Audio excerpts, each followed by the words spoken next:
Olá pessoal, tudo bem com vocês? Professor Marcelo falando.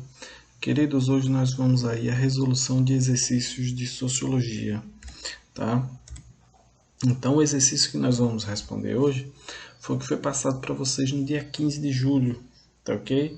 Então vamos aí à resolução. A primeira questão aí do exercício, pessoal, ela vai dizer o seguinte: assinale um dos eventos abaixo enumerados que não possui relação direta com o processo de globalização, certo? Então, nós vamos ao que não vai possuir. A resposta é alternativa negativa. A difusão dos comércios localizados em oposição a cooperações internacionais. Essa aí é a primeira questão. E isso aí tem sim a ver com outros processos que não vai estar diretamente localizado ou diretamente relacionado com a globalização. A difusão dos comércios localizados em oposição a cooperações internacionais, ou seja, esse aí não seria o comércio de mercadorias, seria um outro comércio, como por exemplo o escambo, ou seja lá um comércio ilegal, um tráfico, coisa que esteja em oposição às cooperações internacionais, aos blocos econômicos, a tudo isso que tem a ver com a globalização. Tá ok? E aí nós temos a forma de blocos econômicos regionais, isso aí foi difundido, foi acentuado, fortalecido com a globalização, a propagação do inglês como idioma universal, isso aí foi o inglês tornando-se aí o idioma universal, a língua falada em todo mundo, ou a comunicação da globalização através do inglês, o encolhimento do mundo graças à redução das dificuldades de comunicação e transporte entre as diferentes regiões do planeta, graças ao desenvolvimento das telecomunicações, a velocidade com que os transportes eles têm atuado, a modernização desse sistema de transporte tem a ver com isso aí, tá ok? Então a alternativa correta é a letra A, tá? A segunda questão aí é sobre a economia globalizada. Homogeneizou as culturas e reduziu as discrepâncias econômicas entre os países. A economia globalizada ela homogeneizou as culturas e reduziu as discrepâncias, ou seja, as distâncias, as diferenças econômicas entre os países.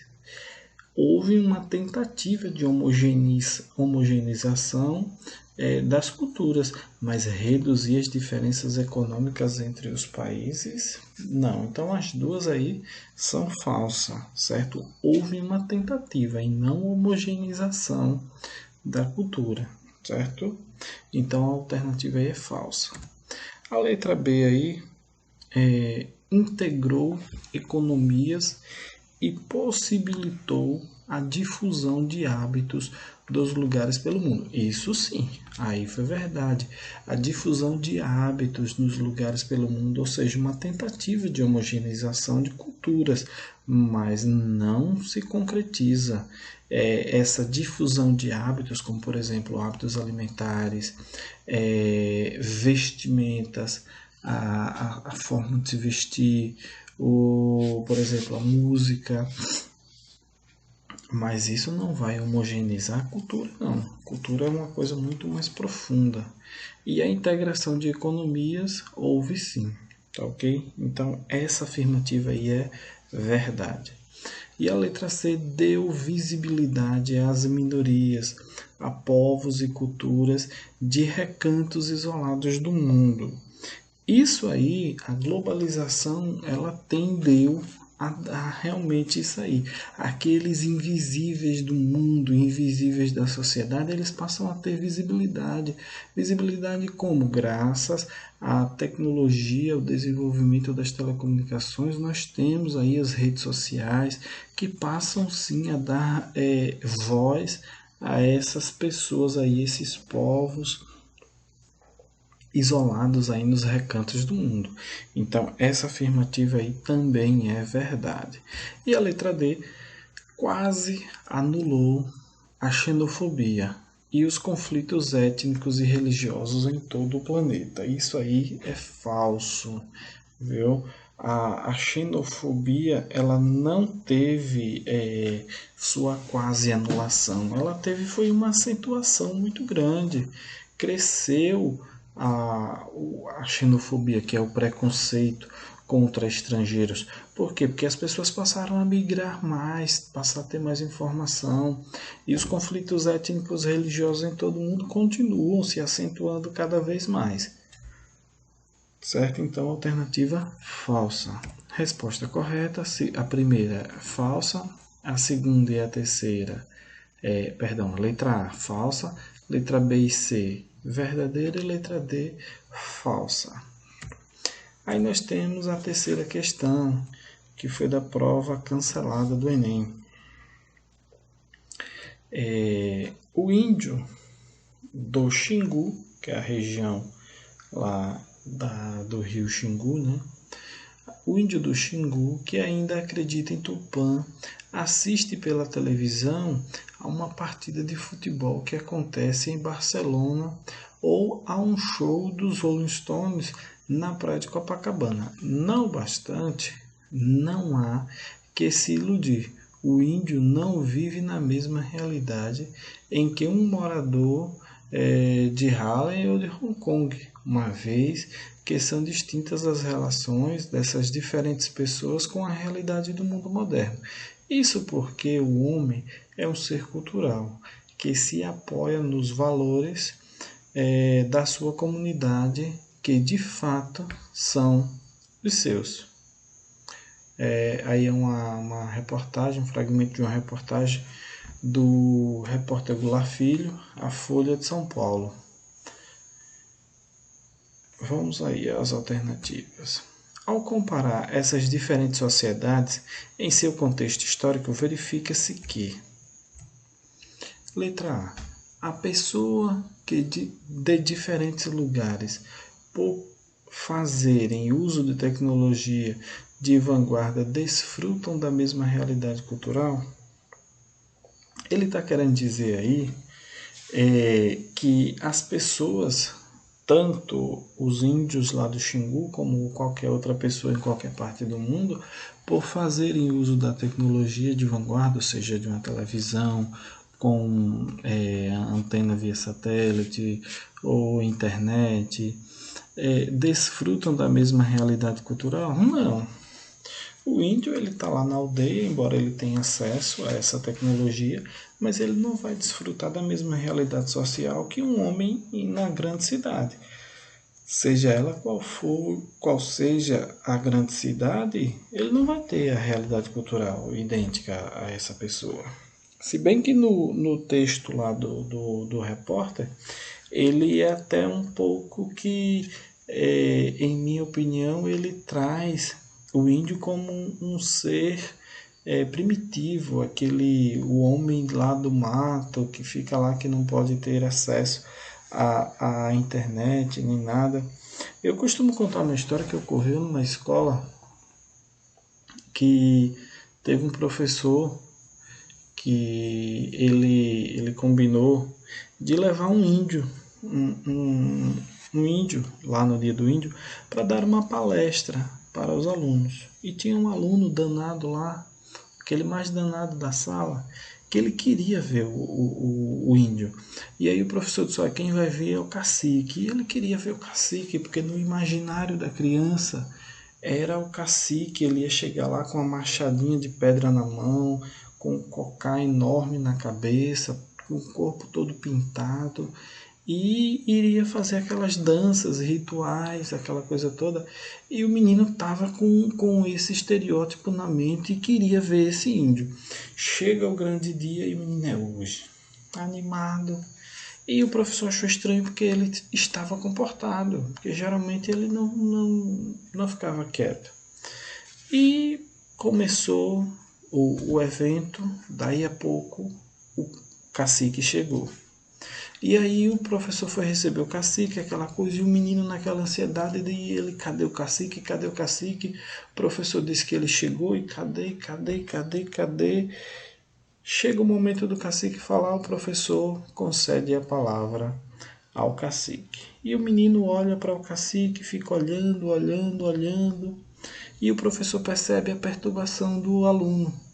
E aí o professor interrompe o colega antes dele começar a falar e percebeu que o menino estava com o dedo levantado. E disse, diga, meu querido, o que é que você quer? Ele, professor, cadê o cacique?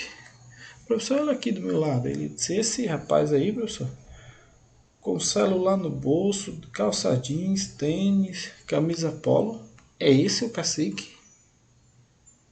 Então, o estereótipo que ele tinha era daquele índio da televisão, aquele índio, quer dizer, porque ele é índio, ele não pode usar o que está disponível na sociedade, ele tem direito e acesso, assim como qualquer um cidadão brasileiro ou um cidadão do mundo, certo?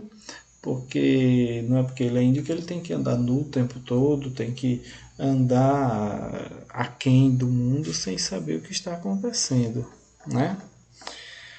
E aí o índio assiste o futebol ao show, mas não é capaz de entendê-los, porque não pertence à sua cultura. Sim,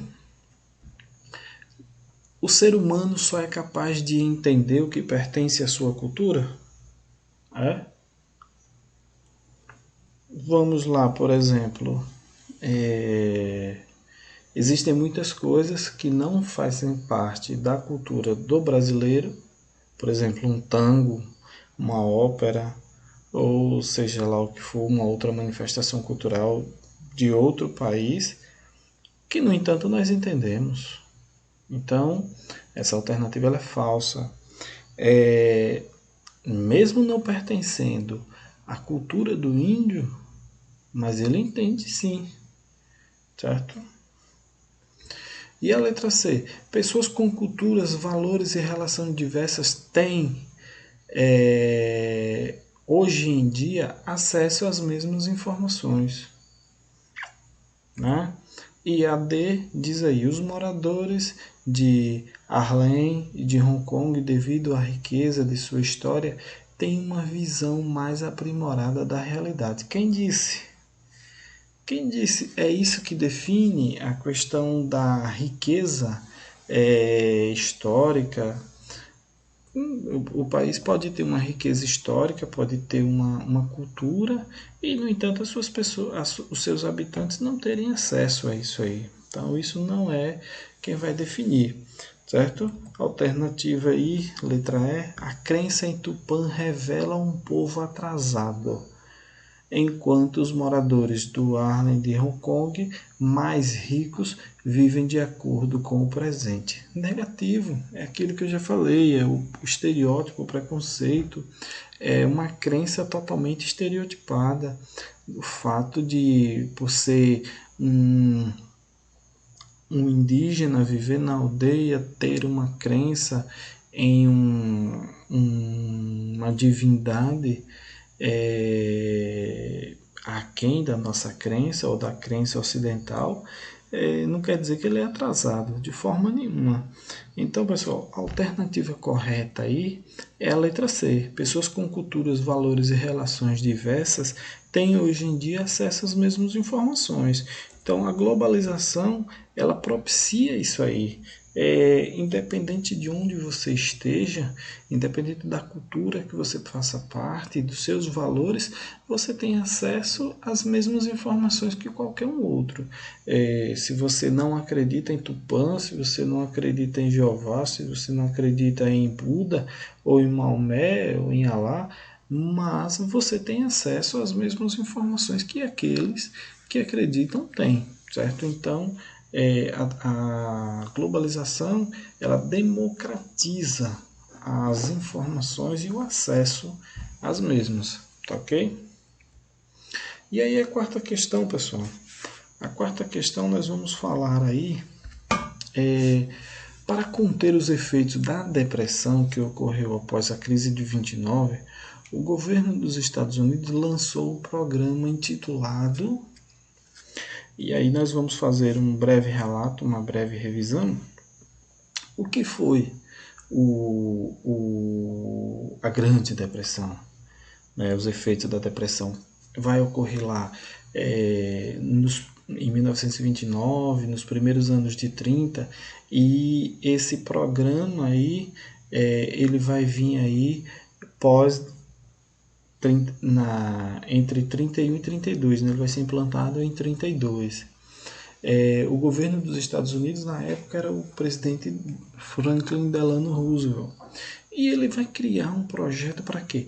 Para fazer com que a economia voltasse a girar, fazer com que o cidadão americano que havia perdido seu emprego por conta da quebra da bolsa e da grande crise tivesse uma alocação, uma empregabilidade que fizesse com que o dinheiro voltasse a circular na mão do cidadão e no governo, certo? Na economia. Então, esse plano aí, a letra A diz Pacto de Varsóvia. Não, o Pacto de Varsóvia era o que acontecia lá no leste europeu, entre os países soviéticos, certo? Era um pacto entre eles de defesa mútua lá no leste europeu. New Deal, Acordo de 31, Projeto Manhattan ou Plano Marshall? O Plano Marshall foi o plano de reconstrução lá da Europa, né? Então, o acordo foi o New Deal, certo? O New Deal, que ele é conhecido como New Deal nos Estados Unidos. Lá na Europa é o Welfare State, né? O Estado do Bem-Estar Social. Então, a letra B é a alternativa correta. E aí a quinta questão fala: o colapso deflagrado no mundo pela crise financeira dos anos 20 teve como principal ato o crack da Bolsa de Valores de Nova York em outubro de 1929. Como consequência dessa crise, podemos destacar: letra A. Os preços e salários subiram, aumentando a oferta de empregos na área industrial europeia. Letra B. Os preços e salários subiram, aumentando a oferta. Pessoal, a bolsa quebrou, o mundo entrou em recessão. Então, os salários não subiram, não houve aumento de oferta de emprego, não. Houve foi a área industrial estava em declínio. Então, o que houve foi desemprego, certo? As empresas fechando e demitindo.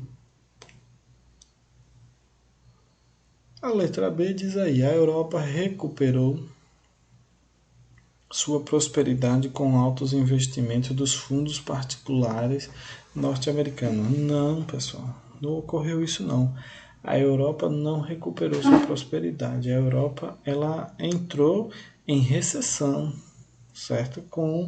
E não teve esses investimentos aí. Nesse momento, os Estados Unidos voltam a sua atenção para o seu mercado interno, certo? E aí a letra C diz: o Brasil manteve-se fora da crise com contínuos aumentos de exportação do café. Exportar café para quem? Quem que estava comprando café nesse momento? O principal mercado do café brasileiro era os Estados Unidos e a Europa. Estão em crise, quebrados. O Brasil começou a queimar café aqui nessa época na tentativa desesperada de manter os preços altos e socorrer aos cafeicultores, certo? Então o governo começa a comprar a produção de alguns, parte da produção, e mandar queimar, porque não tinha o que fazer com tanto café. A letra D diz aí: o mundo todo foi afetado drasticamente quando a Inglaterra abandonou o padrão ouro, permitindo a desvalorização da libra.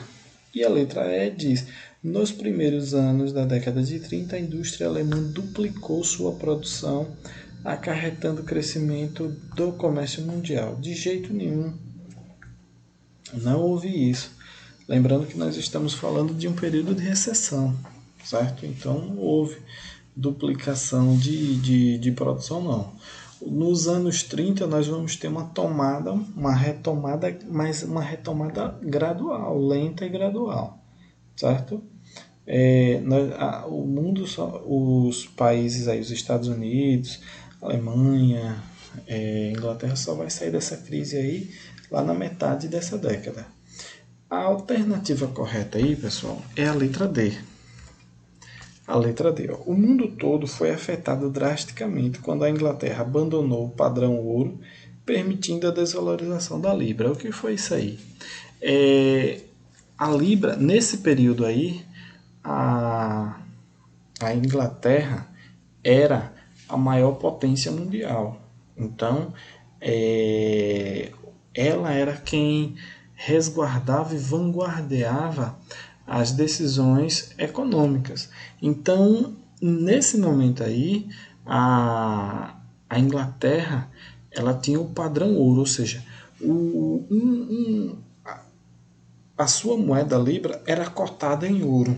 Então, quando a Inglaterra abandona esse padrão ouro e a libra como a moeda universal, o mundo todo foi afetado drasticamente. E ainda a Inglaterra faz isso na tentativa desesperada de se proteger, de proteger a sua economia devido à situação econômica que o mundo estava vivendo. Mas o que foi que isso aconteceu? Prejudicou mais ainda as economias dos outros, certo?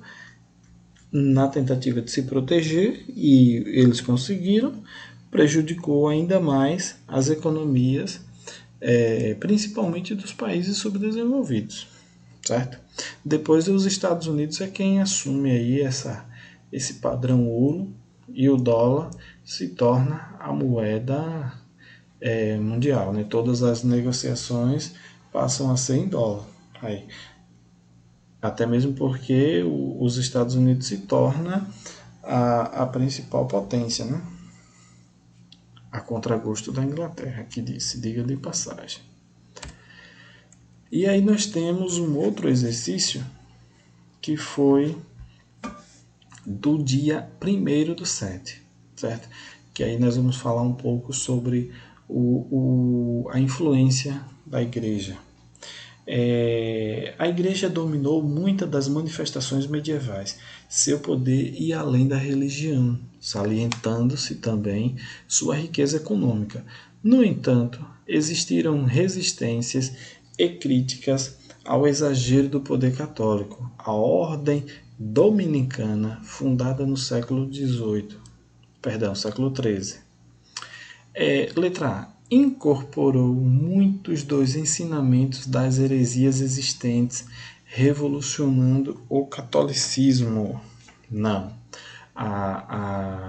Essa ordem dominicana aí, ela não traz heresias para a igreja, não. Letra B. Destacou-se pelos combates aos pagãos e pela sua atuação nas universidades da época. Letra B. Conseguiu o caminho aberto pelos franciscanos, criticando a vida dos papas medievais cercada de luxo e de poder. De forma nenhuma. Torna a dizer, a ordem dominicana ela não é uma ordem de herege, não é uma ordem de falastrões, não é nada disso. não traz heresia para a igreja de jeito nenhum. Letra D. Aceitou as heresias da época de forma nenhuma, estimulando o desenvolvimento intelectual da Idade Medieval. A segunda parte até que vai, mas a primeira não. E a letra E. Foi fundada para fazer oposição à ordem franciscana, que liderava a igreja na época com seus ensinamentos. Não, pessoal, não foi essa. A alternativa correta aí é a letra B. Destacou-se pelos seus combates aos pagãos. Ela não trazia heresia para a igreja, ela combatia as heresias que estavam e que eram trazidas para a igreja. E pela sua atuação nas universidades da época. Eles, além de combater essas heresias, eles ensinavam, mostravam o verdadeiro caminho na época, certo? E ensinavam nas universidades também. A segunda questão aí, nós temos aí, entre as grandes contribuições culturais da Igreja Católica levou para a humanidade está a arte sacra. Entre os principais exemplos de arte sacra podemos destacar, e aí já está a letra B, né? As catedrais góticas e o canto gregoriano. As mesquitas não são católicas, né, pessoal? As mesquitas elas são islâmicas, muçulmanas. E as pinturas impressionistas, as mesquitas só. As sinagogas são judeus. Os judeus que cultuam nas sinagogas, certo? O yoga e a cabala, isso aí não tem nada a ver com o catolicismo, né? O yoga me parece que é hindu, se não me falha a memória. E as catedrais românicas e os templos budistas. Não, o catolicismo não tem nada com o budismo, né? Então são as catedrais góticas e o canto gregoriano, letra B. Tá ok? Então, pessoal, essa foi a correção dos nossos exercícios.